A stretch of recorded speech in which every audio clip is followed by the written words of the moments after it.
Good evening, everyone. This is Shankar here from T Hub. Very warm welcome to everyone. Thank you so much for registering for this session, and thank you for having us here. So we have Mr. Praveen Seedhar from Freshworks, the speaker for this session.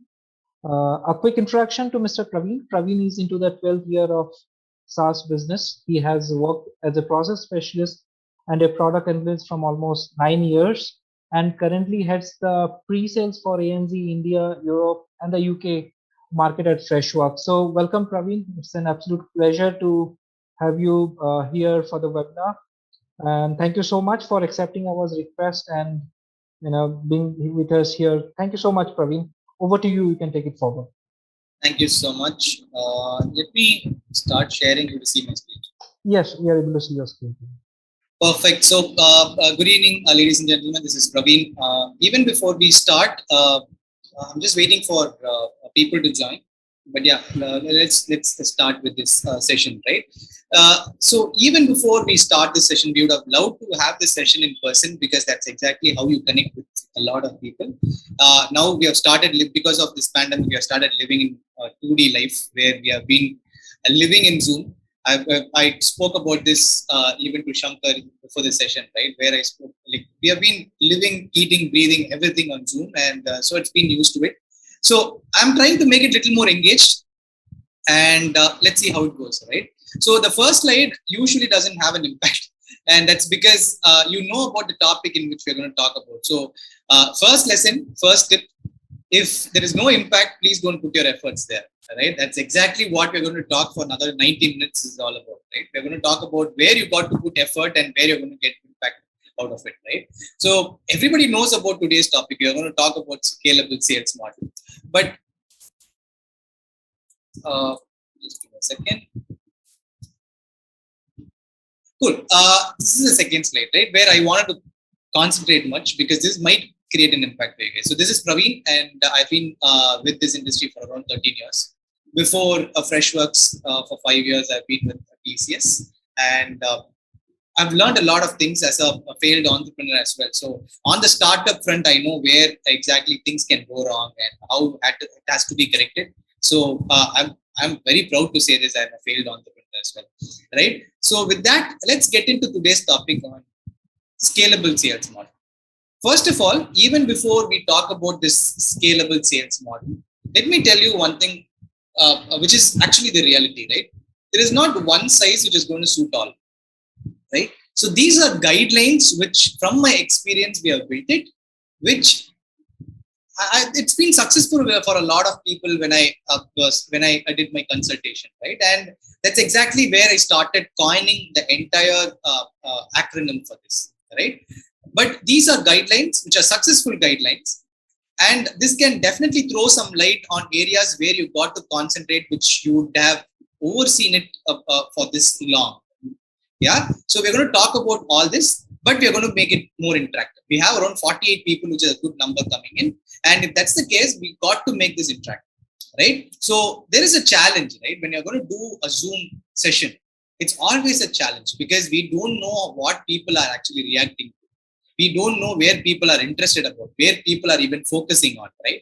So it is always difficult to do a Zoom session, but we are learning and we are evolving as good presenters on Zoom as well. So one way to make it more engaging, which was a massive success in all the sessions which I have done, is using this menti.com, right?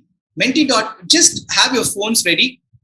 If possible, you can go into menti.com and type this code there, right? It will ask for a code. You can type this code. It's 98810238. Not a phone number, but yeah, it is a code in menti.com. And this is how we're going to do this. We're going to make it more interactive, and we're going to get suggestions from 50 people. We have around 50 people, right? So what's going to make this entire 90 minutes interesting is we're going to get different perceptions from people, right? And that is going to sow a lot of seeds when it comes to startups. That is going to give you a lot of insights on how you have been thinking and how the world has been thinking and where you've got to correct yourself. Or where you can pat at your back saying that, you know what, I have been doing a good job here, right? So with that, let's get into today's topic. So even before getting into topic, this is the acronym which I told you, right? If you're going to Google about this, you're not going to get it because this is something which I coined by myself, right? This is from the experience what I have got. I call this as a wall model, right? Maybe I'm a Dravid fan as well. Maybe that is also one of the reasons. But yeah, this has been called as wall just to make you people understand this more effectively, right? We are going to talk about each and every letter in this. We are going to talk about what W is, A is, and the two L's are. But even before we get into this, it's a question time. So I don't know how many people already we have got some answers on this, right? This is the first question. For any scalable organization, what do you think would be the first block, right? The building block. We are getting some good responses, a good product market fit. Definitely, yes. Team, product, motivated resources. That's debatable. And that too for a startup, yes. Predefined the process, even that is little debatable because when the beauty of startup is you don't have a process. This is the fun part, as I told you, right? There are 52 people, almost 27 people are given responses, and you get different perceptions, right? If I'm going to ask you all to unmute and talk, you're not going to get this, right? But you're going to give you a medium where you can type whatever comes in your mind, and you get so many good responses. We're going to talk about motivated resources, any which are way. Clear, measurable goals. Belief, yes. Conviction is also much needed. GTM, I'm proud that there is somebody who has spoken about GTM because I belong to that org. Let me quickly start the timer as well because this is one thing which I'm bad at. Time management. We're just waiting for 5 more responses to come in. Fun, yes.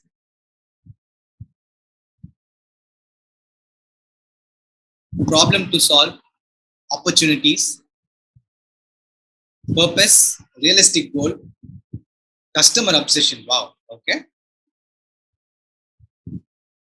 PTAM, scalability. Scalability, I don't think you need to worry about when it comes to startup. But yeah, we have got 51 people, almost 51. Very, very good number of responses, right? So yeah, we're going to stop here, right? But yeah, you can get your answers coming in. We are going to revisit this slide again, but thank you so much for those unique answers coming in, right? Getting into this, what is the first letter in wall, which is the first building block for any organization? A lot of people have heard about this, which is motivated workforce, right? Motivated people as such, right? This is very important if you ask me, right? And a lot of our startups, including mine, right? We never thought about this as the first building block. Obviously, product fitment, opportunities, problems. We think about all this, but the basic first building block for any problem or any opportunity or any organization to scale will be workforce, right? And why are we talking about workforce? We're going to talk about this. Second is how do you assess because once you open up this to the world, right? When you're going to have so many people coming in, you might get leads from every single source possible. You're going to get leads from social media. You're going to get leads from whatever nook and corner it is, right? And you've got to assess which lead to even work on and which lead not to work on. This is tying back to my first slide logic. There is no impact. Please don't put your effort. So we're going to talk about assess. This is if you ask me, this is the go-to word for any scalable organization. Lead to cash. What's the time and what exactly we got to do when it comes to lead to cash? That's a superset if you ask me. Subset of that is how are you going to land and expand? A lot of people have spoken about scalability as well, right? We're going to talk about land and expand. So this is the wall model. We're going to talk about workforce. How are you going to assess your leads? What is that you're going to learn about lead to cash, right? How are you going to identify your potentials very quickly in your pipeline? And how are you going to land and expand, right? Coming to workforce, there are 3 building blocks, sub building blocks, if you ask me, right? Which a lot of us actually oversee, right? This is for any organization. Let it be service industry based startups. Let it be SaaS based startups. Let it be any startup, FMCG startups. Let it be any startup for that matter. I think these three things are the key, right? First and the third key, the sub building block, might sound little similar, but they have a lot of differences. And by experience, I can tell you, as important, like the first one is as important as the third one, right? And we're going to talk about uniform. First, coming to coachability, right? You got to select your people wisely, right? You can't take people who are like, you know that these people are excellent when it comes to the product knowledge. You know that these people are the definite subject matter experts in your industry. You might know that these people are, they can definitely add value with their experience. All this said and done, you need to understand how coachable these people are, right? If you're going to spend a major chunk of your man hours in just coaching, right? And that too creating a little impact, right? That's where the problem starts. So you got to hire your workforce have to be that bunch of people who are easily coachable, who they don't get offended for feedbacks, right? Because when you're going to hire people and you're going to tell them this is not how it has to be done, it has to be tweaked a little bit, and if they get offended, then the productivity is going to get affected, right? So it has to be a workforce which has to be coached. Second very important point, this I understood only after the process were put in place. A lot of people have spoken about process, right? Uniformity is very important.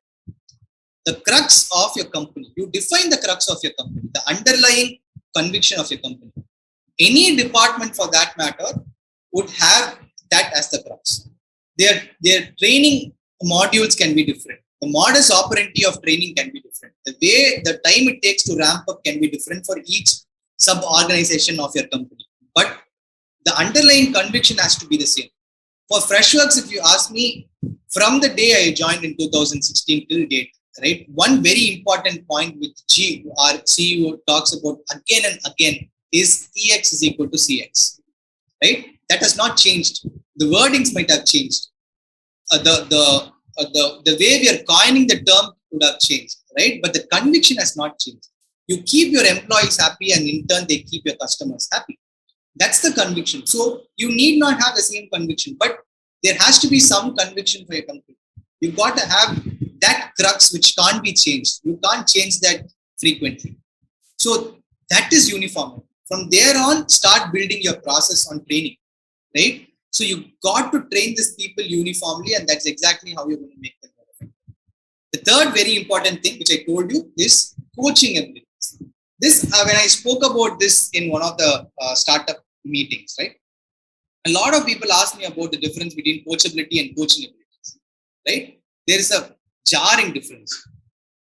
Coaching ability is you need not take the leaders out of your workforce. That too, when you're going to have a startup, you're going to build your workforce. They need not be leaders, but they need to be mentors.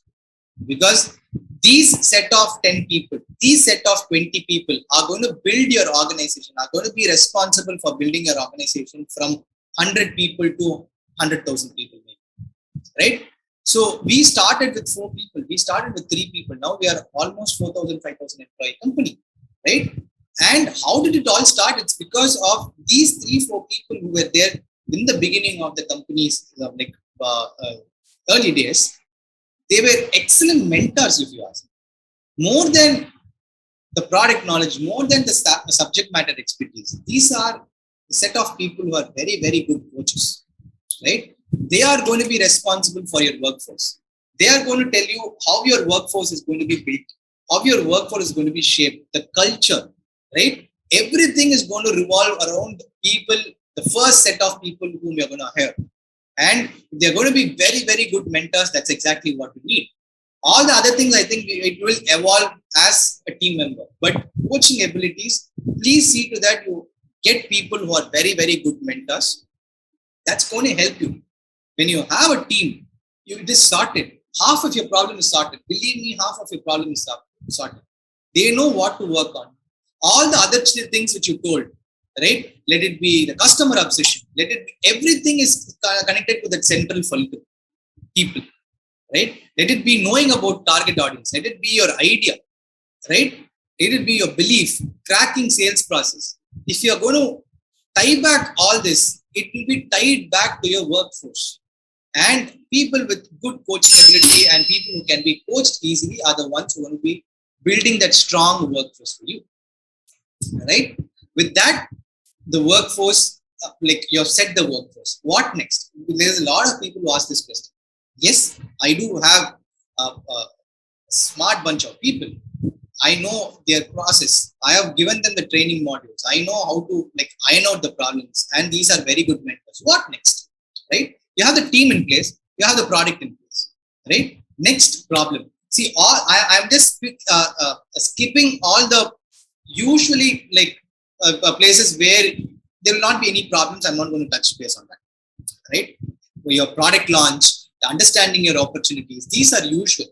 You go to Google, you go to a good YouTube channel, you'll be able to see them, right? I'm not going to touch on that. I'm going to touch on places where you might fail, or places where I failed, and I thought like these are places where we got to raise the red flag for all the startup community, saying that you know what, maybe this might be a problem. Please see to that. Please take some extra care about this, right? So when it comes to assess, that's exactly what we're going to talk about. When you're going to start a startup, and that too in India, startup is booming, right? There's so many investors coming in and they're interested in products. There's so many people who have started building their own company, which is a very, very good thing if you ask me for a startup. If you ask me, I should call this as a startup circuit across our country, right? This is very much needed. You see so many unicorns coming in 2020 alone, right? You see so many people going IPO last year alone, right? That is exactly what you need. But when you're going to have this startup culture, when you're going to build that circuit, when you're going to build that network, right? You're going to get leads from everywhere. I'm telling you, getting leads, and that too for a startup in India, is not a problem. If you have a very, very good product, if you have a very, very good workforce, I think getting in leads, building your pipeline will not be a problem at all. Maybe during pandemic, there are certain companies which might struggle getting their leads. But barring all that, I think getting leads, and that too from the startup network, getting from this circuit is going to be very easy. But the problem is not about building a pipeline. It's not about the funnel. It's about the fag end of the funnel, right? Are the leads getting converted into potentials, and are these potentials getting converted into customers, right? So we're going to talk about that, right? Why should someone assess these things, right? Why should someone assess leads, right? There are three things, right? If you go to if you're going to Google about this, you're going to browse about this, there will be zillions of pages coming in, and different words would be used, but the crux is the same, right? Why should you assess a lead, right? There are only three things to this, right? One is you know the timelines of prediction. Like you know you can predict your timelines. You know when this lead is going to get turned into potential and when they're going to turn into customer, right? There are ways of finding using the customer engagement itself, which we are going to talk about in the later stage, right? On how to identify customers, we're going to talk about it later. But predictability is very important, right? Any company for that matter, predictability is very, very important, right? Let it be your revenue, let it be your attrition, let it be your marketing spendings, let it be the product pipeline. All this will be like coming back to one point, which is prediction, right? How are you going to predict things, and how is your prediction? You can have plus or minus 5 to 10%, which is okay, right? But predictability is a very, very, very important thing where you got to concentrate, and that too, when it comes to timelines, predictions is very, very important, because that's when you're going to get clarity about your revenue, right? So assessment helps you in predicting your timelines. Second, this ties back again to the first slide, right? You don't create an impact, don't put your effort there, right? So if there are leads where you know that these are customers who are not interested, why should you put your effort there, right? Your sales cycle might increase. Your workforce might get demotivated when they're going to concentrate on leads or potentials which is not going to get you revenue, right? So it saves a lot of efforts for you. Third very important thing, when you're going to save effort and when you're going to have a proper predictable model in your hand, then forecasting the revenue is going to be easy, right? So assessing your leads, which is coming from different funnels, right? Now people, like almost 70% of the people go to at least 3 or 4 competitors even before they fix a product. This is the latest trend, right? They have so many options. They have so many social media network through which they would be able to get insights about it, reviews about it, right? So if that's the case, you're going to have leads coming from different sources. You've got to predict, you've got to save your effort, put your effort in the right places, and then you've got to forecast it, right? But all this is, everybody knows about it, right? What's a new thing about it, right? But how are we going to do this, right? Let it be band model, let it be any scoring model. I am not going to talk about models, right? I'm not going to make this as a Gyan session where we are going to talk about models more, right? Because this is one place where I'm going to just share my experience. So I'm not going to talk about models. Google is a better place. YouTube is a better place where they talk about models. I'm not going to talk about models. But by my experience, I can tell you scoring and qualifying your leads is very, very important. And how I do it is with these 5 pillars, right? One, you got to understand whether that customer has budget. This is pretty simple. You got to know about this. Your workforce has to know about it. When you're going to have uniform training being done, when you know that you're going to take these workforce inside and you're going to train them, at least the GTM team, you're going to train them in a particular way, they will know whether this customer has budget or not. Mostly customers, maybe in UK and Europe, they will be a little more vocal when it comes to saying whether they have budget, right? There are industries, there are regions where they don't even tell you, but you have your signals through which you can identify whether these people have a budget or not, right? So, and there is a seasonality also, right? There are certain companies which would spend their entire savings on new products, on experiments in the fag end of the year, like meaning November, December. There are certain industries, certain regions which spend this in the in your fiscal year, which is April, March, or April.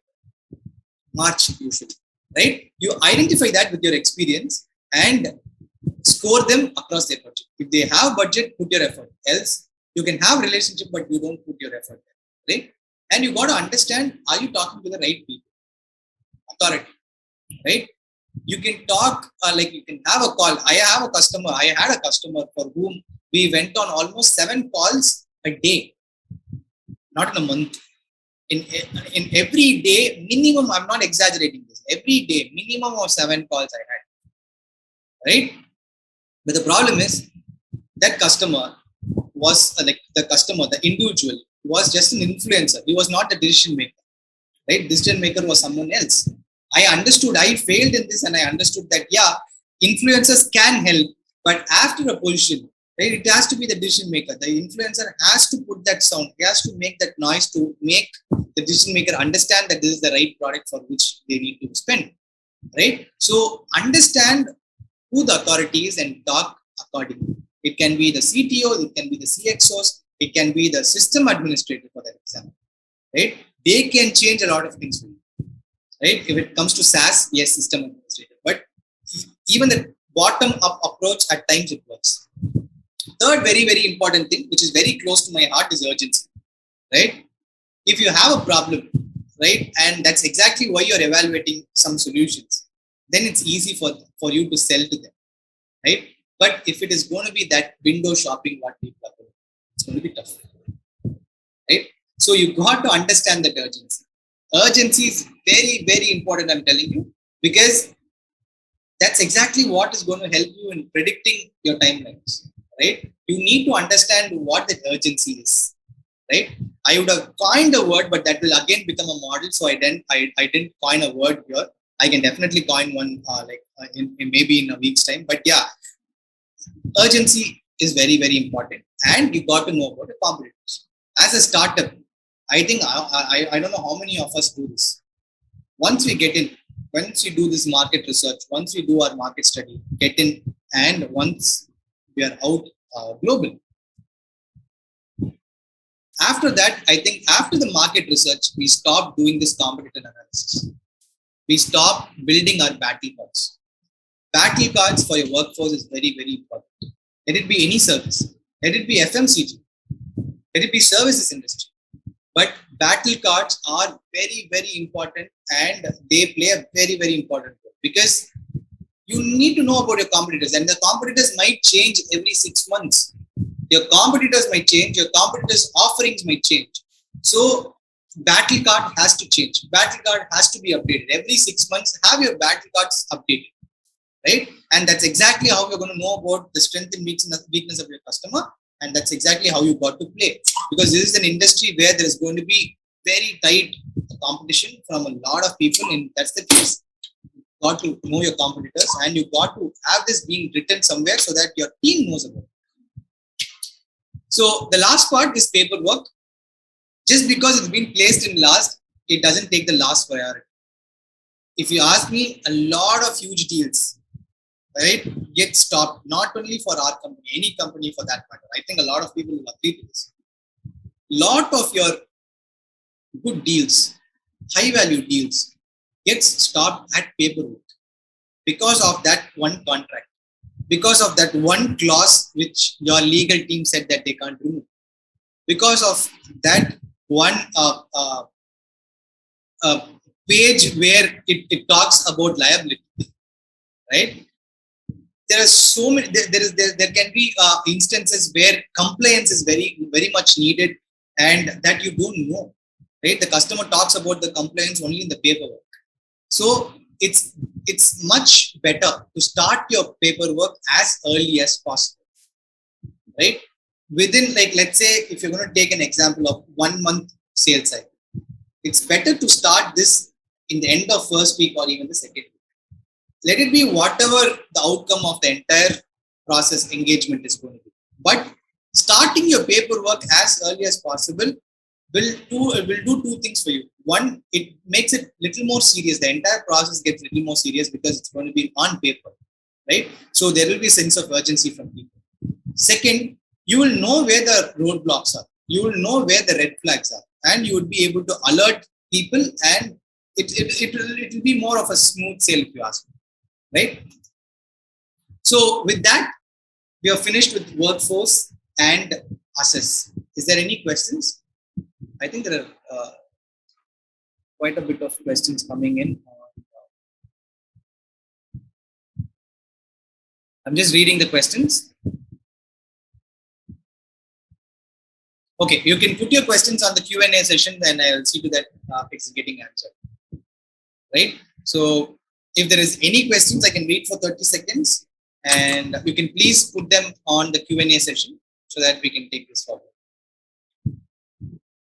Is it applicable to any domain start? Can you rephrase it so that I can, because I'm sorry, I'm not able to understand the question. How do you start paperwork early in the sales cycle? Be vocal about it. Pretty simple, Charles. So you got to be a little more vocal about it, and people love this. I'm telling you, and that too, people from ASEAN regions, people from the ANZ region, people from even the US region now started loving people being vocal about it. Right? You can start asking them about the paperwork. You can start.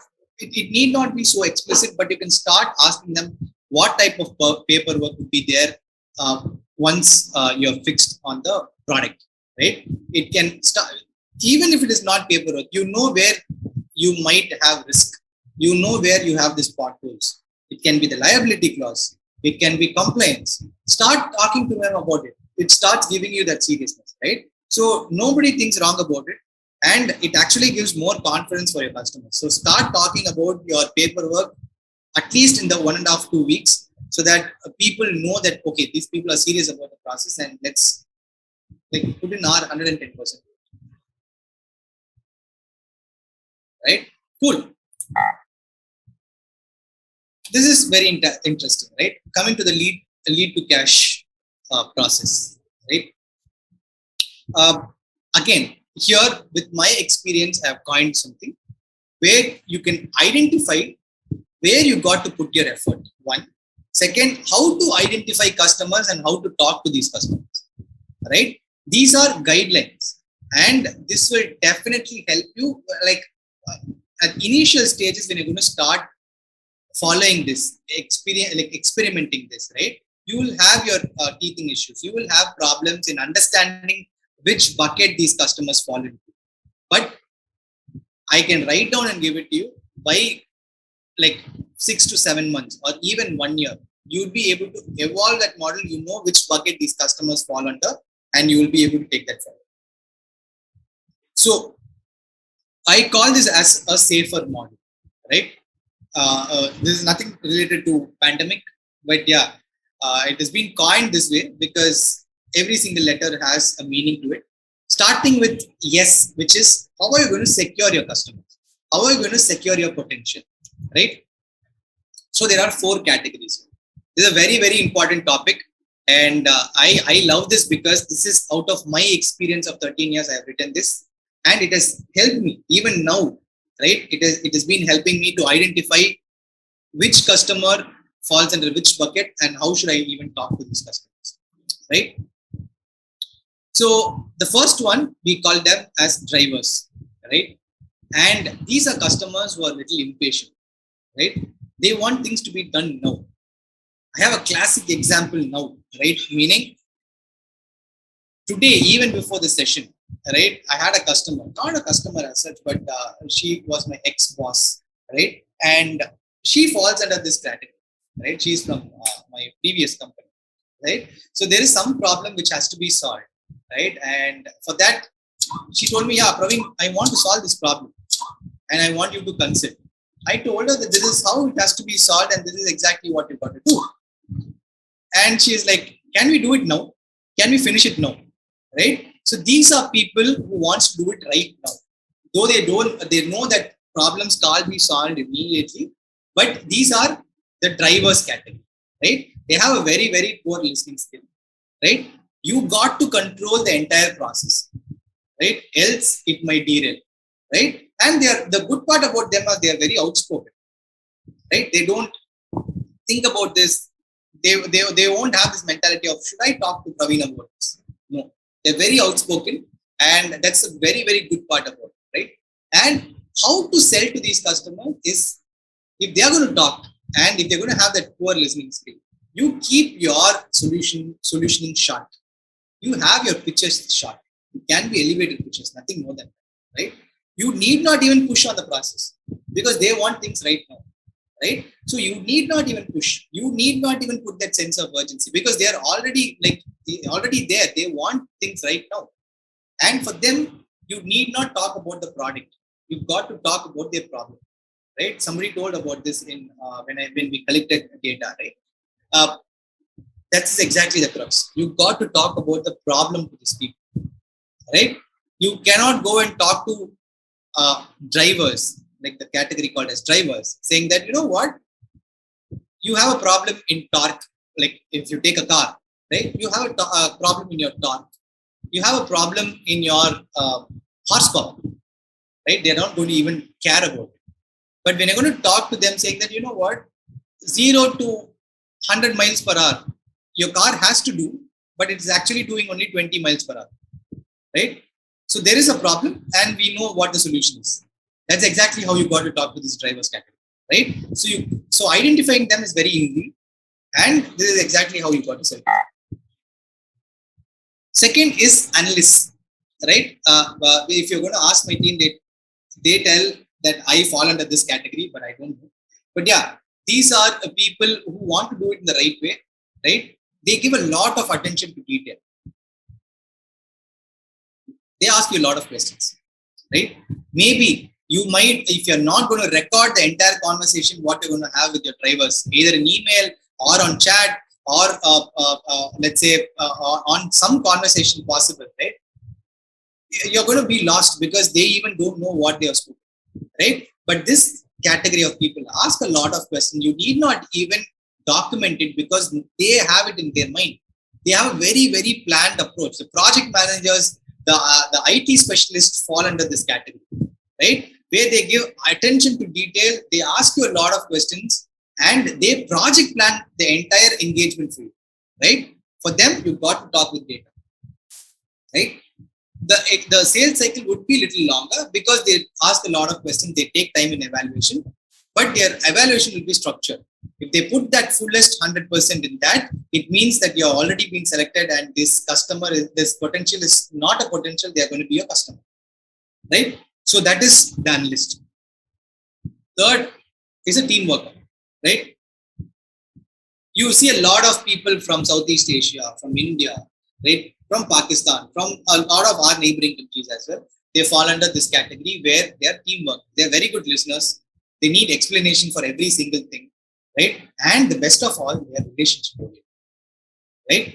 One of the huge customers, one of the huge accounts for Freshworks, right, was one, and it was a head-on collision which we had with one of our competitors, and we won this by relationship, right? Only relationship, because almost the same offering is what both the products gave them, but just because of the relationship and culture, we were able to win them, right? So that plays a very important role. So you got to be honest. You got to tell. I have a very interesting story which I'm going to connect it back. I'm going to talk about this in one of the desire segments. But yeah, you got to act as a consultant. You got to be honest, and you got to build that personal relationship with them. And that is exactly how you're going to win a team work up bucket of people.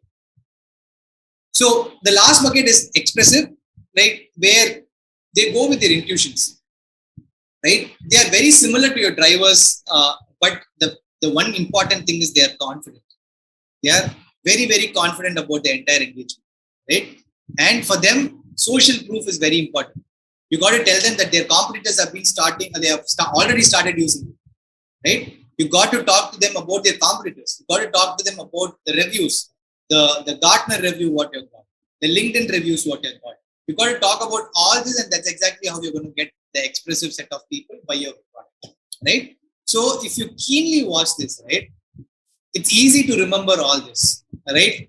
And I call this as GATE, right? It's a very controversial topic. I'm not getting into that, but I call this as GATE, right? Where D stands for your drivers, analysts, team workers, and expressive. So these four buckets, which I told you, right? Start mapping your customers or potentials or leads into these four buckets. It is little tough for the first 6 to 7 months. Then it becomes a habit. Once you start mapping them, you know how to target them, how to talk to them, and from there on, there's no looking back. The second very important thing is adoption, right? I know there are around 66 people here, right? I want this one very genuine answer, right? I don't want you to type this on chat, but just think about this. A lot of us would have used MS Office, right? But how many of us, like touching our heart, can tell that, you know what, MS Office, MS PowerPoint, or let's say MS Excel, MS Word for that matter, we would have used it to the fullest. We know every single button available, we know every single functionality available, and we have adopted everything in our organization. No, there is only 12 to 13% of feature set in Excel, which even the best of the Excel gurus are using. Right? That's adoption. It need not be that complicated. But adoption is if somebody can get at least that 50-60% of your product, they're going to stick with you. Right? So adoption plays a very, very important role. And how can we create that adoption is by these four methods, right? Not methods, but yeah, these are guidelines. You got to create that desire for your customer, right? Here I have a small story. This is exactly what I told you. This is relationship oriented as well, right? Wherein what exactly happens is this is for a customer. They were from the European region, right? This was like in my early days of fresh desk. It was called as fresh desk at that time, right? At that time, we had a product where we had our live chat, our calling tool, everything inside a single fresh desk skin, right?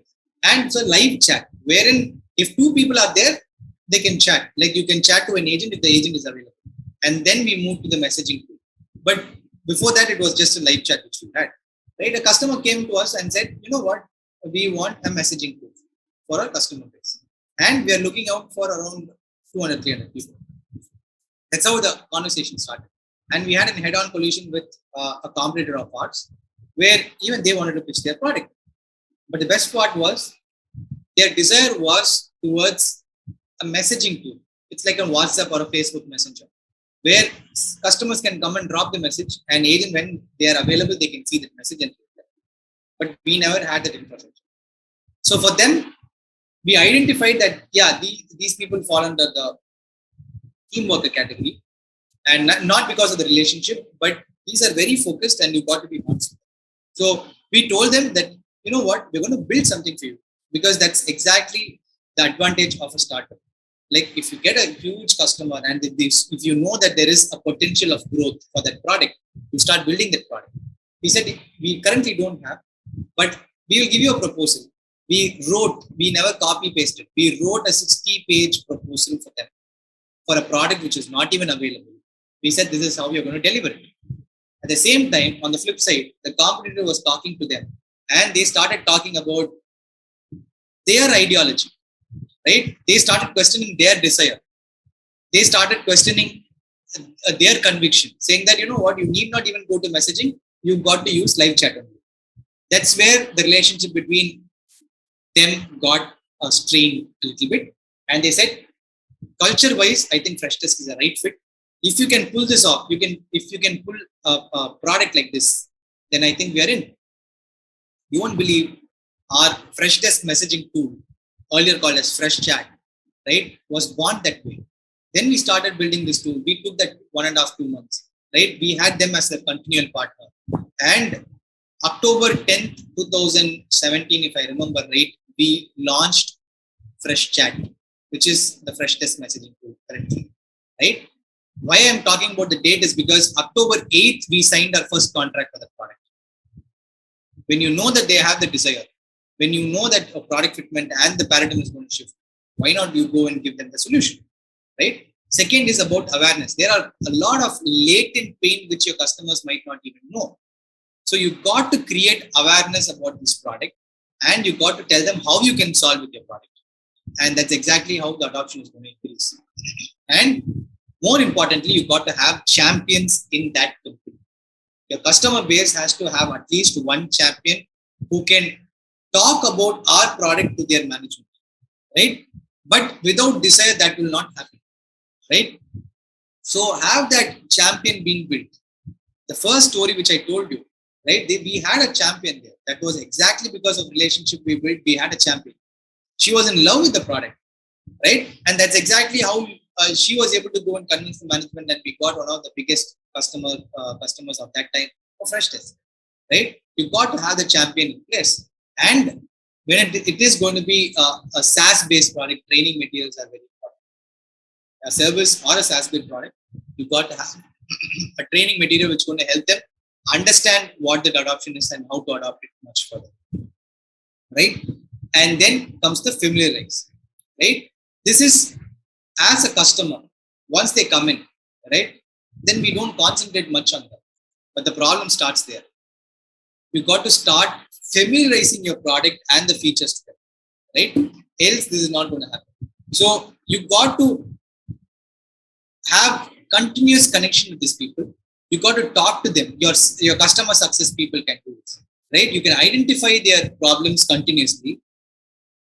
Give them more adoption tips, right? People are actually looking out for places where they can score, meaning places where they can use your product to the fullest. If that's the case, you've got to make it more familiar for these people, right? So that is exactly what familiarize is all about, and you've got to do that when it comes to your product, right? So that's the first part where we have spoken about the superset which I told you, the safer model, right? Lead to cash. The first three things which I told you, let it be secure, adoption, and familiarizing your customer to your product is the first part. The second, the two other letters being given here, right, which is your expand and retain, right? That is very, very important to stop churn.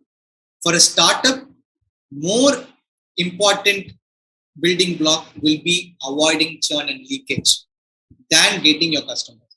For every new customer you're going to get, you're going to lose $1.5 if there is going to be a churn, right? For every $1 what you're going to get in as a revenue, churn costs you $1.5. right? Let it be the repetition, let it be the name, let it be the process, let it be the word of mouth. It's going to cost you $1.5. So please be very, very very, very careful when it comes to how you're going to retain these customers, right? So with that, I think we're coming to the next part, which is again a question, because I understand there is so much of gyan being given. I want you to relax for a bit, right? Because I know how tough it is to even concentrate and focus. Let's not do this. Harshal, once this question, meaning once this Mentimeter thing is done, can I come back to your question? And you can type your question on the Q&A part where I can see to that it is getting answered. Right? So I want you guys to have your phones ready. We are going to go for the next question.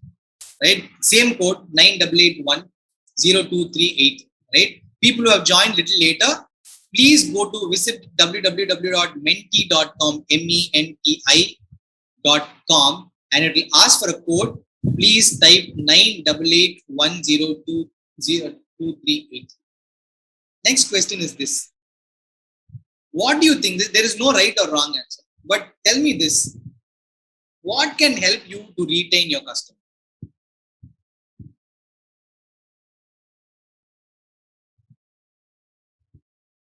So you can go to menti.com. Yes, you have started getting answers. We'll take some sweet time here because this is very, very important. So we can give at least a minute. We'll get people's response.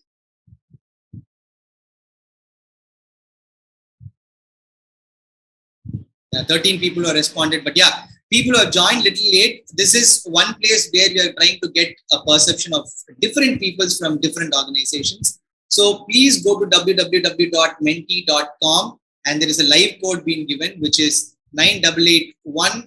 If you can type that, this question will appear, give your response. There is no right or wrong answers to this.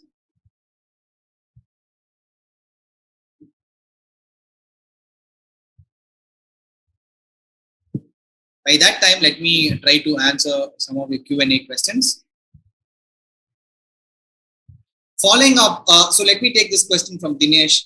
Ideal time frame of following up when I see an opportunity in the future, right? Following up can happen at any time if you ask me, but the ideal time would be if you don't see urgency in that customer, it would be 30 days. How do you differentiate between influencers from key decision makers? Their role tells you that, right? All the CXOs and leadership team, the directors, the VPs are into the decision making category. People who are into this middle management role are into this influencer category. Hi Anand. So Anand is from Ala Mobility. We are currently focusing on. Let me keep this somewhere here. We are currently focusing on two ways. One, which is a referral, and other, which is approaching the association of these markets. But other here, not so well connected to the shops. Is there other GTM strategy? So on my top of my mind, I might not have some answers for you, Anand. But yeah, we can connect offline and we can brainstorm on some options. For an innovation that has little precedence, its early adopters would buy. Does this framework apply to such markets too? It applies for any market. I don't know who asked this, but yeah. We have 32 people. We're just waiting for another 9 more people to answer. Your product adoption, it's almost 80 notes. Your customer support, which is very, very important, gets 12. Product pricing, yes, it is important as well, which is almost at 2 votes. And good that I don't see people into product expansion. But yeah. Praveen, we have one raise hand from Raja. Sorry? We have a raise hand, like he wants to talk to you over the question. Yeah, please. Yes, Raja, go ahead with your question. Please be short and quick.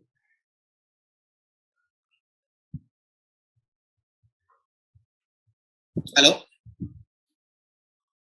Yeah, Mr. Raja, please unmute yourself and go ahead with the question.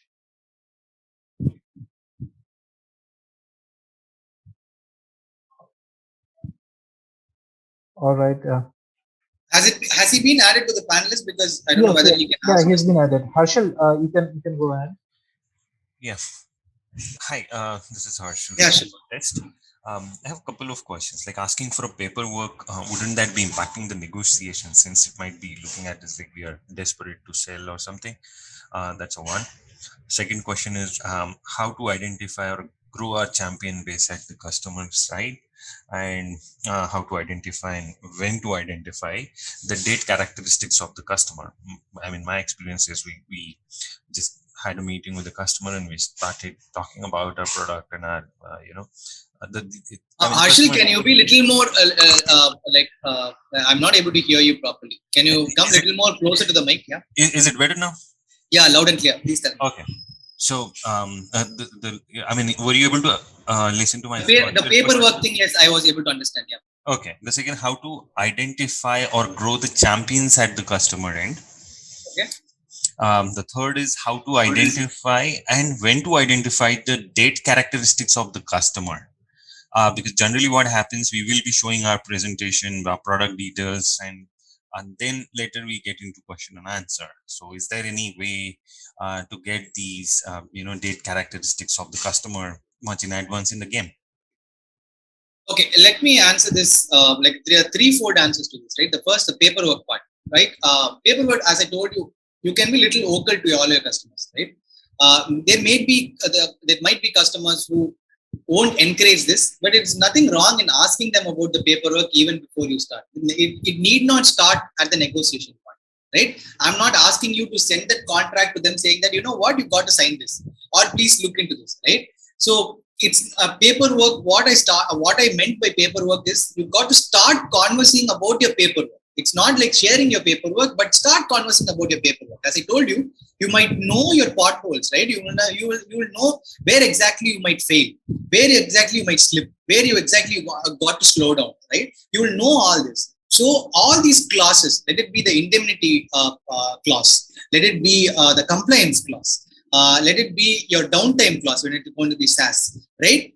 All this service pitholes which you know, start talking about that so that you get a signal about whether the paperwork is going to be smooth or not. Your paperwork can start when your negotiation is starting, but starting to talk about these clauses which you know that this might create problems or might create that bottlenecks in the further discussion or further part of the engagement, start talking about them at least in the 1.5 to 2 weeks itself is what I'm saying. Oh, okay. Thanks. Yeah. What is the second question? How to identify or grow the champions at the customer end? Yeah. This is pretty simple if you ask me. It is not as complicated as I told you. I'll tell you this. If there is somebody who is part of your entire evaluation and you have a relationship with them, right? They are going to be your champions. If they see a proper value in your product, they are going to be your champions, right? You need not even worry about identifying. They will identify themselves. You need not even worry, right? These are the people who will show that urgency to you, right? Okay. You just need to wait. You do your work. You do your work of building that relationship. You do your work of value selling, showing them the value proposition. You wait, right? They will identify themselves to you. You need not even worry about it. And by experience, you will be able to identify your champions there. Okay. Cool. And What is the third question? Very sorry, your third question. no problem. Third one is how to identify and when to identify the date characteristics of your customer. In the conversation, Date, okay. mostly. Yeah. Date would take some time, as I told you. Like it at least takes 2 or 3 calls to fix whether they actually fall under the date buckets, Mhm. right? And then after the third call, once they start showing that urgency, right? Then that's the place where you got to bucket them quickly. But Okay. you take your time to identify whether they fall under the date bucket, but you cannot take time in putting them into a bucket. You Yeah. get what I'm saying? Yeah. Just like keeping the antennas open to Exactly. receive and You characterize. got to get the signals and then you got to bounce. Yeah. Thank you. Thank you very much. No problem, Ashok. Cool. Okay, let me take one more question. When building a product for a customer like you did, can the customer be charged? It's something called as continual partnership, right? You're anyway going to charge your customer for the product, but At least give that sense of continual partnership. People are ready to even spend, but give them that priority. Tell them we are building this for you, right? And the whole lot of people are going to use it. We might give you some special perks. You will be part of our CAB, which is Customer Advisory Board. You can be part of our roadmap discussions. Tell them that you are important because you have that first mover advantage. You will be heard, and that's exactly about it. But you can charge them. That's the bread and butter. You can charge them for sure. Right.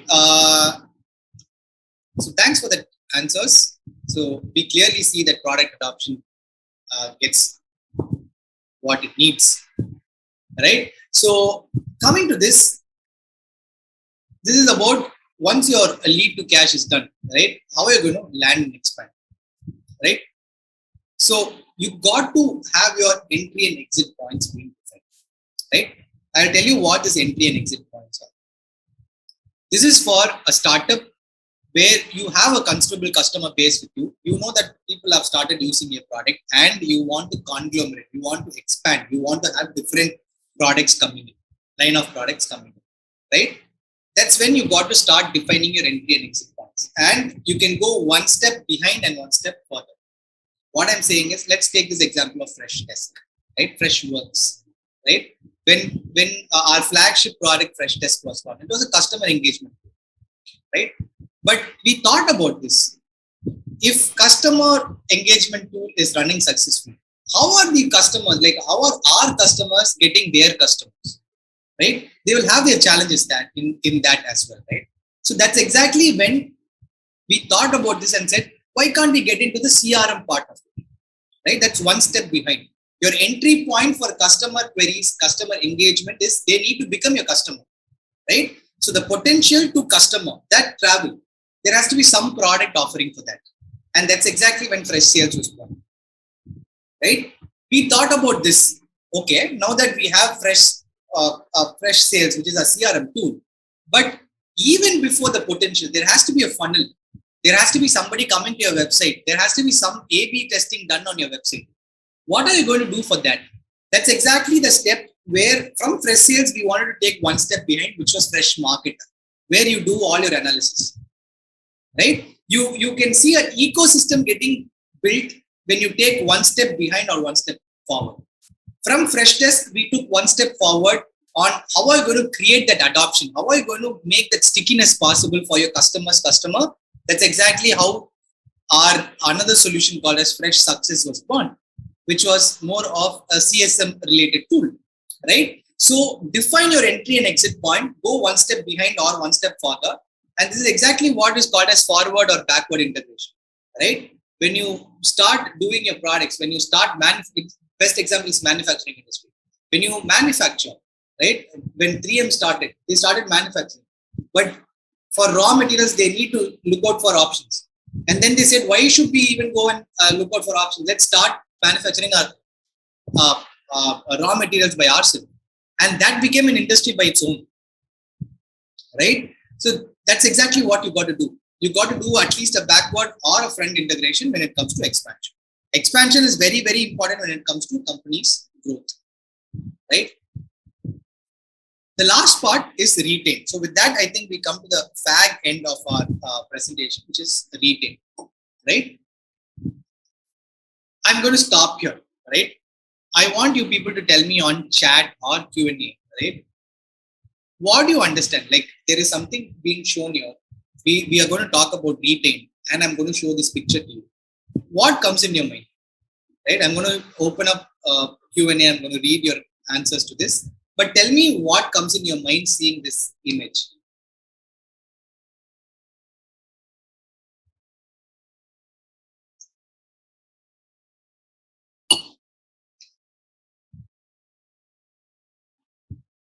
I think I'm getting make a customer slave of your product. That's very strong news. Yeah. Brand royalty, okay.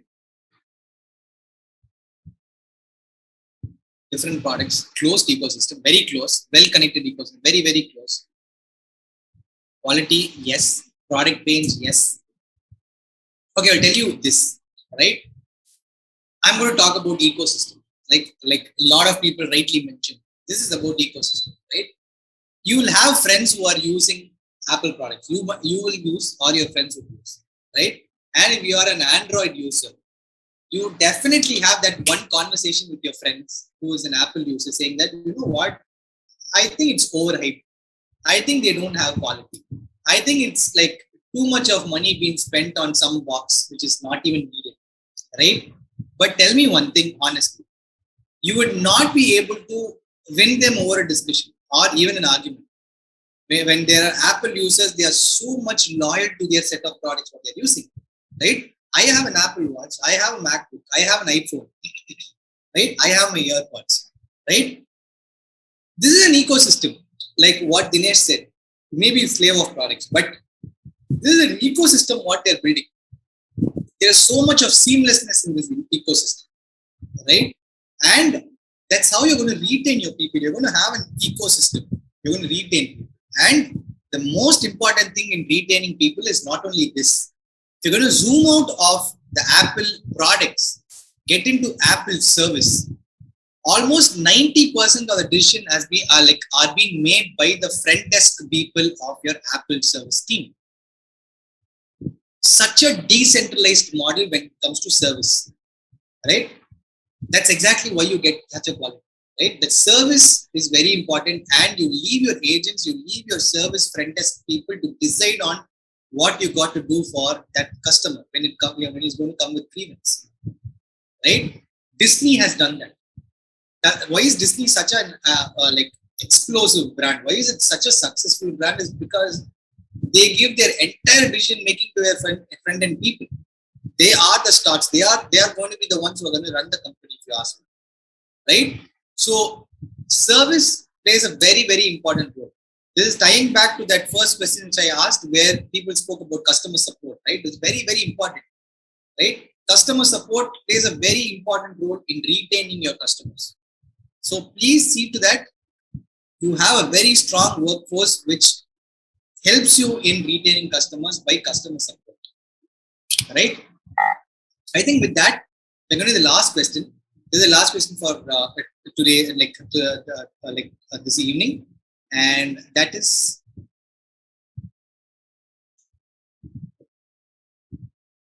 this. So going forward from here, these are guidelines which we are given, right? I won't say that this is going to turn your business upside down from tomorrow. No, right? Let's be realistic. But at least 3 or 4 points from this session would help you, and you would have started revisiting your business, and you want to refine tune a lot of things, right? I want to understand which one do you want to go and revisit and start fine tuning for your business, right?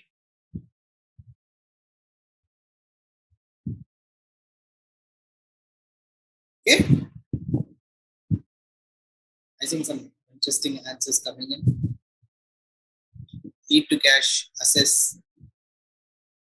This is the final question, guys. I want good response in this. So people who are like, there are almost 60 people, right? Please go to menti.com. And this is, if you ask me that, this is the feedback which I get for myself. Tell me which one do you want to go and revisit.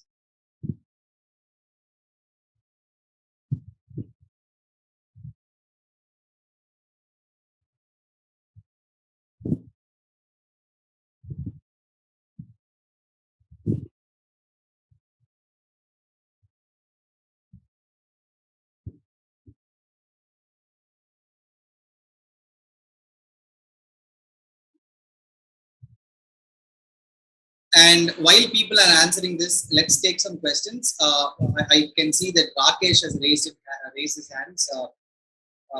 Shankar, do you want to like unmute and make him like, ask his question? Yes. Rakesh, please go ahead with your question.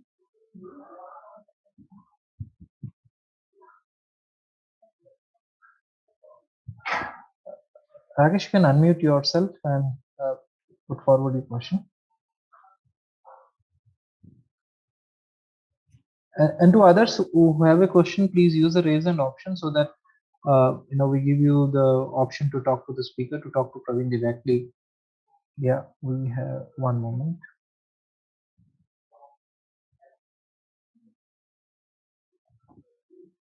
Yeah, Raja, go ahead and just put your question. Raja, you have to unmute yourself. Yeah, hello Shankar. Yeah, yes, please go ahead with the question. This was a wonderful presentation actually. First of all, I would like to thank your valuable time. Uh, actually, being an startup incubator, how T-Hub is going to encourage the people, and I want to know how to start from. I want to from. I want. I'm a new person to the T-Hub, so how they incubate me and how they will support. I need information like that. So Yeah, I will step into. yeah, thanks, Raja. Raja, I'll just just put you over Yeah. the chat box how to connect us and with your questions. So we'll just focus on the questions at the topic now. But Okay. I have the email ID. I'll get in touch with you. I can share the details with you. Yeah, sure. Thanks for that. Thank you. Yeah.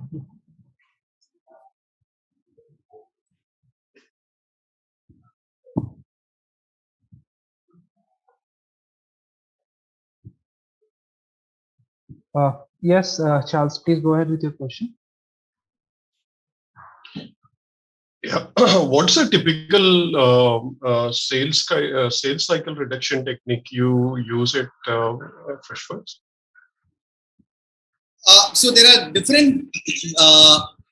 There are different organizations, sub-organizations, right? You have your SMB, you have your mid-market, you have your enterprise. So there are different things inside Freshwork, right? So there is not one technique which all the sub-organizations use to reduce the sales cycle, but reducing the sales cycle is never a target, or let's say never an important thing for us, because if you're going to have an enterprise level of engagement, the sales cycle will definitely last long, right? It will take its own time to complete. I have seen engagements which have gone at least for 1.5 years, which is 18 months to close it, right? I have seen that happen.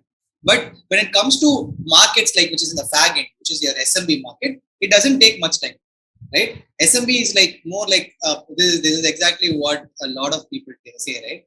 Engaging with a customer who has immediate need, which is who are into this small and medium business, who are going to get that 2 agent, 3 agents from you.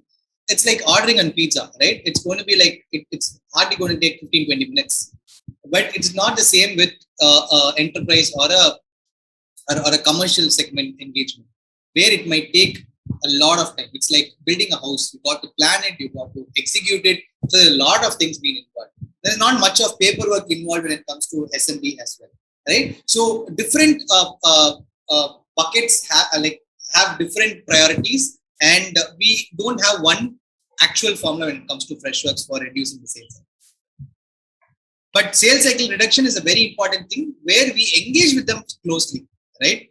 So if you're going to engage with them closely, if you're going to have a correct set of trial period, right? Our trial period is 21 days, right? Which is ideal, right? If you're going to have 10 days, it's going to extend your sales cycle because people are going to ask for extension.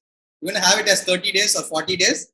That's also going to be a problematic because people might take that 30, 40 days. Ideal is 21 days, and that's exactly where the SMB team operates.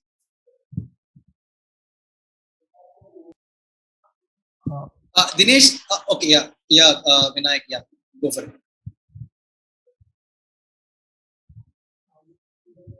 Hello, sir. Am I audible? Yeah, Vinayak. Hello. Am I audible, sir? Yeah, Vinayak, please go ahead. Yeah. Bit little louder. Okay. So, I had one question regarding the sales part. How you how to persuade a customer to buy a product or your service which is ahead of time, or as you mentioned, the urgency part. So it's not urgent in the current world, but definitely moving ahead 5 to 10 years, people would be using it.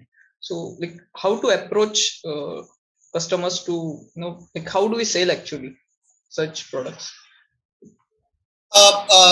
Fortunately or unfortunately, those products would take its own time, Vinayak, right? Let it be. I'll take this example of bots. No, 4 years before, nobody wanted to concentrate on bots, right? Suddenly, this boom happened where people don't want, or the companies didn't want their chat representatives to talk about the same problem again and again, which can be solved by a robot. That's exactly when bot was born, right? And now almost 65 to 70% of conversations are happening through bot. It's not easy to even talk to an agent nowadays, right? So Yes. that was ahead of time. Bot was ahead of time, if you ask me, 4 5 years before, right? The same case, take the example of ordering food through an app. We never thought that this would have happened like 10 years before, right? Leave alone food, right? Ordering a cab or an auto or even a two-wheeler, right? This was never an idea for us like 15, 16 years before, right? That was ahead of time. Ola, see, that's exactly the first mover advantage, right? It will take some time. You got to be in that business. You got to make your brand familiar. People need to know about your brand. So when the time comes in, they know which brand to go in for, because they know that you have been in this industry for almost like 3 4 years by then, right? That's exactly what happened for Freshworks as well, right? Customer engagement boomed like from 2000, if I remember it, 2014 15, right? 2010 we were born, right? So even if you're ahead of time, your time will come in, but you got to be familiar, you got to be there in the industry, and then you need not even talk about sales. It's going to happen automatically. But till then, build your contacts, build your leads, and keep them ready. Tell them that the importance of this. And if you're going to get one customer, then that's very easy for you to, one customer, right, from one industry, then tapping that industry is going to be easy, because you're going to have that peer pressure being built. You're going to say, you know what, at least in another 6 to 7 months, maybe another 1 year, you're going to have this product which is going to turn your business upside down, and people have already identified about this. Company X, which is your competitor, have started already implementing their solutions for this. Why don't you start trying it? You need not even purchase. Why don't you start trying? That's exactly what you got to do, right? Where one customer, and that customer is going to be the anchor for the entire domain, for the entire vertical field. Yeah. Thank you, sir. Thank you. Nat. Let me start reading the questions. A design is important, but if you ask me, more than design, service is also important, right? So there are a lot of websites, there are a lot of apps where the design is bad, but just because of the service, just because of our urgency, just because we need it, we have been using it, right? So design is definitely important, but yeah, we can live with okay design, but not with an okay service. We want the best service. Could you please share the best way to scale our SaaS product in SME market when major paperwork is manual and so many leads to reach out to? How to manage time to make it careful in SMB? Okay, so these are little specific questions, right? How many calls can a sales rep make, right? It depends on how many leads you're getting. The best part is you got to cover all your leads for the day, right? You might spill this over by at least 10-15%, which is okay. But if you can cover all the leads for that week, I think that's an ideal way to do it. How to manage time, right? That's a pretty big problem. Even I have that problem of managing time. But you will know by like if there's going to be a Gmail sign up and if there's going to be a company sign up, you know which one to take. More than a Gmail sign up, a company sign up makes a, because you're into SaaS, I'm telling you this, right? More than a Gmail sign up, your SaaS or your company sign up takes a lot of value. So you got to let's say prioritize your leads for that day. Start targeting a company sign up and then come to your Gmail sign up. If there is going to be an overfill, or let's say you're going to spill this to the next day, it's okay. It's going to be Gmail sign up. The team is over. Okay, the team is on the way to catch the goal. If you can throw some extra light on that, it would be great, Dinesh. I want to understand more about your question so that I can answer it. Is the design element visual aspect of SaaS platform rather than the service? Yeah, we have answered about this question.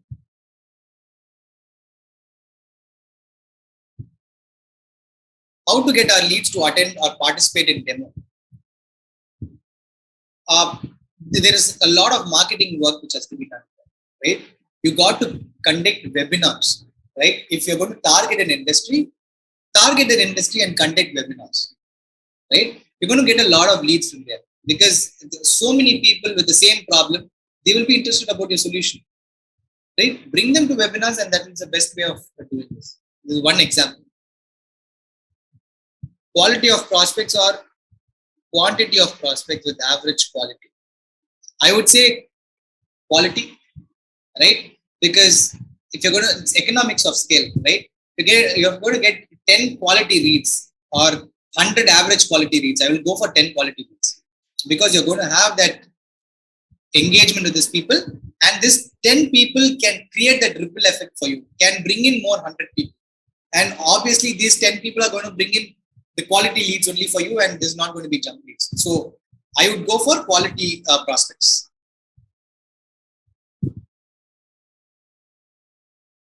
I think ideal trial period we've already answered, which is like 20 to 21 days, but it depends on which industry it belongs to.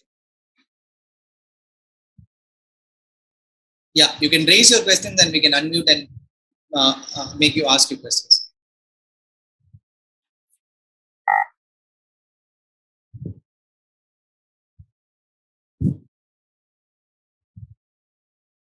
Please unmute and you can talk.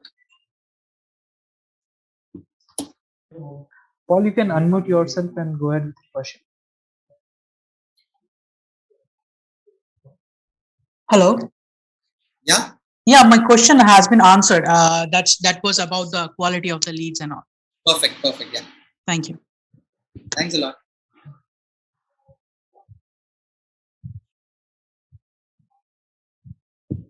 Yeah, Mr. Ari, please go ahead with your question. Hello. Yeah, can you guys hear me? Yes. Yeah. Hi, Praveen. First of all, thanks a lot for the insightful talk. Lots of knowledge and lots of insights. I hope the recording is made available for later referring. My question is a little different. I'm thinking more about positioning because, if you look at Freshworks, it's mostly a David versus Goliath story. You guys were not the first on the scene. There were lots of major players already there. And you spoke about a couple of instances where you were at loggerheads with your competitors, right? So what sort of internal effort, like what sort of brainstorming or what sort of internal effort do you guys put in positioning yourself differently to your competitors? And how does it impact your, sales drive? A very good question. Thank you so much for asking, Arif. So we were very clear from the day one, right? We are going to be a global company, right? Though we started this from Chennai, and though this is an Indian SaaS company, right? But we never thought that we are going to start selling in our home ground and then we are going to expand to the global market, right? From day one, it was the thought was very clear. We are going to go into the global market. We are going to start like targeting the global market, and our first customer was from Australia, right? So if that's the case, the best part about, as you told, there were so many people in, and the one problem which a lot of these people faced, let it be customers who are trying to engage with their customers, or let it be B2C, B2B, a lot of, even still now, the problem is remaining, and which we are trying to solve, is that there is so many options, there is so many clunky options of softwares available, right? Where you have so much of options which you don't even use, so much of options which you don't even explore in a tool. It becomes more complicated. You've got to hire a consultant to even implement these things for you. So two things. One, it has to be affordable, right? Our target was, when we started first, right? Our target was SMB, and then we started getting into the enterprise and customer the commercial segment. And now we are successful there as well. So when we our target was, it has to be affordable. Even for enterprise business, it has to be affordable. Second, it has to be simple, right? If you go into Freshworks, right? If you sign up for any product, right? Every single button, you will be able to understand by the word itself, right? If it is report, it is called as reports. It is not called as macros. If it is, let's say, if it is analytics, it's been called as analytics. We don't have benchmarking tool as an option being given, right? So you've got to keep it simple. You got to make it affordable, and implementation time can't be 45 days. Right? It's like it's like you're getting something from Amazon, you're going to unbox, you're going to start using, right? It cannot be like an entire process where Amazon gives you the product, and then there has to be some service engineer who comes and unboxes it for you, then he installs it for you, and then you start using it. No, I don't have that time. I and my curiosity is, I got my product, I want to start using it from day one, right? So in that case, make it simple, and that's exactly what you got to do, because that's how you're going to make delight easy for your customers. All right. Thank you. Thank you so much, Praveen. Yeah.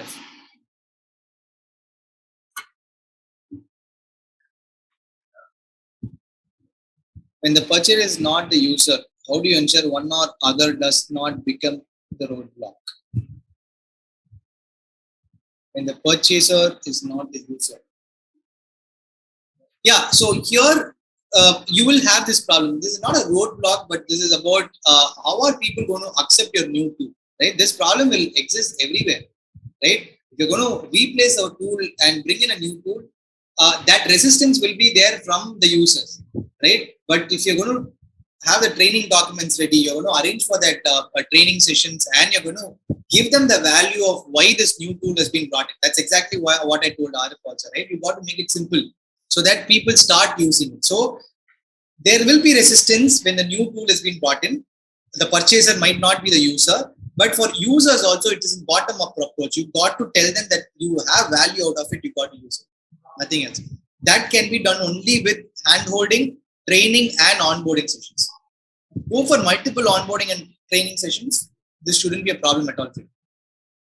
Identify coachable skill set in a candidate during hiring process. Ideally, it takes some time to identify these skill set in the workforce. Yes, Kranti, the crux is this, right? You would be able to understand if these people from your interview itself, right? Your interview process has to be fine-tuned in such way that you'd be able to understand if there are coachable skill, if they have that coachable skill, right? Meaning, if like I'm going to answer this twofold, right? The coachability is one, and the coaching ability is one, right? You can understand from your interview itself if they become offensive, or let's say if they become defensive, right? If they get offended for feedback being given. So that is one.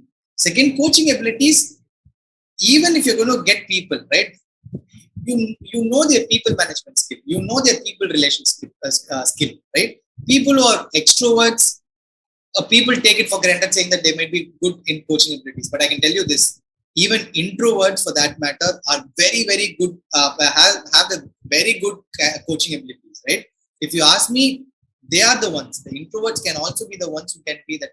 So remove that halo effect, and I would like if there is going to be 2 rounds, increase it to 3 to 4 rounds.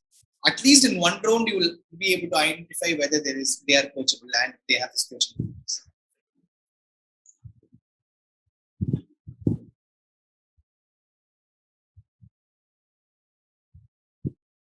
We are manufacturing supply company solutions, chain solutions, taking complete responsibility of end-to-end third-party manufacturing. With high touch point, can you guide us on how to build such initial sales? Right? I think here you got to, like, I don't know which industry, which region you're targeting. If it's India, then you have consortium. You got to be part of the consortium. You got to get that reference from people, and that's exactly how. That's the easier way of doing it in manufacturing industry. But if it is elsewhere, if you're going to target the global market, then you got to listen to the signals being given by the market, right? Manufacturing, and that too in ASEAN, is pretty easy. Just that you've got to have the right contacts.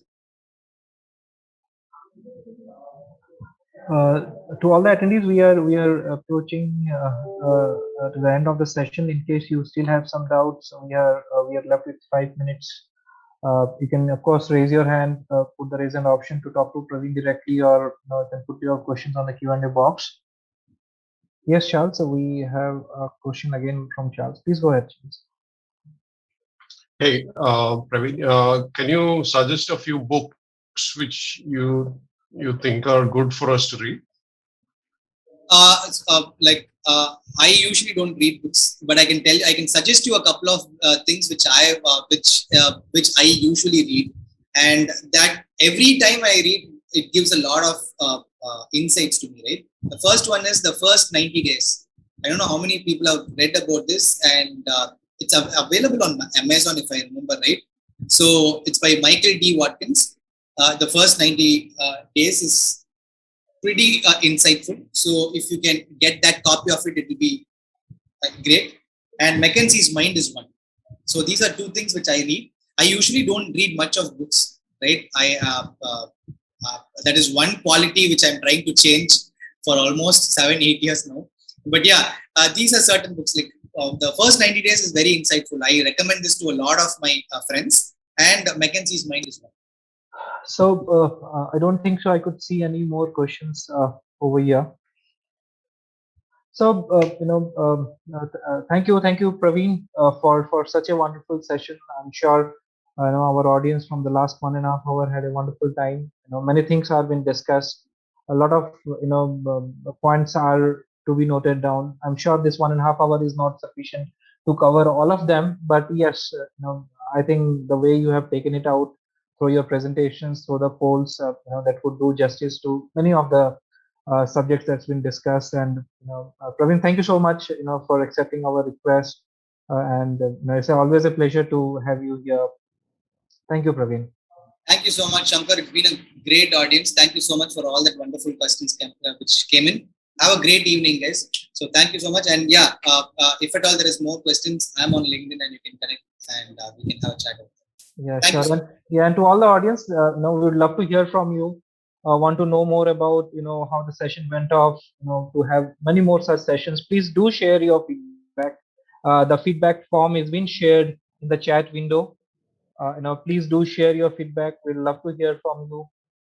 Thank you so much. It's been a wonderful session, and have a great weekend, guys. Thank you so much. Thanks a lot. Bye-bye. Thanks, Praveen. Thank you.